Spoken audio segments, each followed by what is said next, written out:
నేను చెప్పాల్సిన అవసరం లేదు.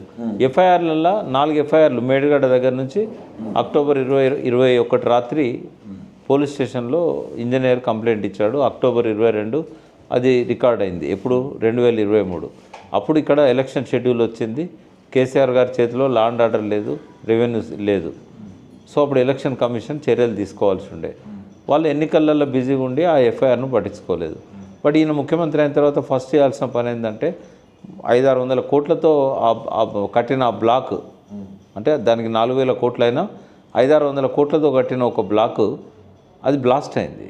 నేను అనట్లేదు, ఇంజనీర్ రాసిన రిపోర్ట్లో ఉంది. 2-3 కిలోమీటర్ల దాకా గ్రామాలలో ప్రజలకు పెద్ద శబ్దం వచ్చింది మేడిగడ్డ. అయితే అప్పుడు అనుకున్నాం ఎవరో చేసిందని అనుకున్నాం, ఇసుక మాఫియా చేయవచ్చు అని అనుకున్నాం. ఇప్పుడు చెప్తున్నా దీని వెనకాల రేవంత్ రెడ్డి ఉన్నాడని చెప్తున్నాను. ఎందుకు అంటే రేవంత్ రెడ్డి అనేవాడు ఏటీఎం కాళేశ్వరంగా మారింది కేసీఆర్కు 1,00,000 కోట్ల అవినీతి జరిగిందంటే ప్రజలు నమ్మలేదు. రేవంత్ రెడ్డి కాదు, రాహుల్ గాంధీ చెప్పినా నమ్మలేదు. కాబట్టి ఏదో ఒకటి చూపెట్టాలి కాబట్టి బ్లాస్ట్ చేశారు. అది అన్ని ఆధారాలని బ్లాస్ట్ చేసిన దానికి. జనవరి 24 ఈయన ముఖ్యమంత్రి ఉన్నప్పుడు హుసేన్ మియా వాగు చెక్ డౌన్ పేల్చడానికి డైనమేట్లతో పాటు డ్రిల్లింగ్ యంత్రాలతో పాటు అన్నీ దొరికినాయి. దొరికినా కూడా ఆడ రాసిండు ఇంజనీరు ఇది బ్లాస్ట్ చేయడానికి ప్రయత్నం చేసిందని. అయినా ఇప్పటి వరకు 2 సంవత్సరాలైనా చర్యలేదు. నవంబర్ 21న తనువుల చెక్ డౌన్ వెల్చిన్లు మెడ మీద తలకాయ ఉన్నవానికి అందరికీ అది తెలుస్తుంది. అక్కడ పోతే దానికి ఏం నాలెడ్జ్ అక్కర్లేదు, ఇరిగేషన్ నాలెడ్జ్ అక్కర్లేదు, ఎన్జీఆర్ఐ నిపుణులు అక్కర్లేదు.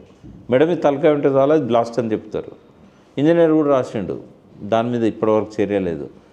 అలసి అయిపోయింది. కాబట్టి ఇక ఇసుక మాఫియాకి ఏమైందంటే ఇక ఏం చేసినా కూడా మనల్ని అడిగేటోళ్ళు లేడు. రోజుకు ఒక్క లారీ మీద ₹1,00,000 వస్తున్నాయి. అటువంటి 4,000 లారీలు పోతున్నాయి రోజు. 4,000 లక్షలు పర్ డే ఇన్కమ్. అందులో ఎంతమంది ప్రజాప్రతినిధులు పోతున్నాయి, సర్పంచ్ దగ్గర నుంచి మంత్రుల దాకా పోతున్నాయి. ఒక నీటిపారుదల శాఖ మంత్రి అన్నారం సుందిల్లో కూలిపోయినాయి అన్నాడు. మేడిగడ్డ అంటే బ్లాస్ట్ చేసిండ్లు, కొంతవరకు డ్యామేజ్ అయింది, కూలిపోలే. కూలేశ్వరం కాదు, అది కూలిపోలేదు, కొంత డ్యామేజ్ అయింది. 300 కోట్లు పెడితే అయిపోయేది, 3 ఏళ్ళ నుంచి కావాలని చెప్పి అది రిపేర్ చేయించలేరు. అన్నారం సుందిల్లో కూలిపోయినాయని ఒక భారీ నీటిపారుదల శాఖ మంత్రి అన్నాడు. అంటే కళ్ళుండి చూడలేని గుడ్డోడు ఉత్తమ్ కుమార్ రెడ్డి.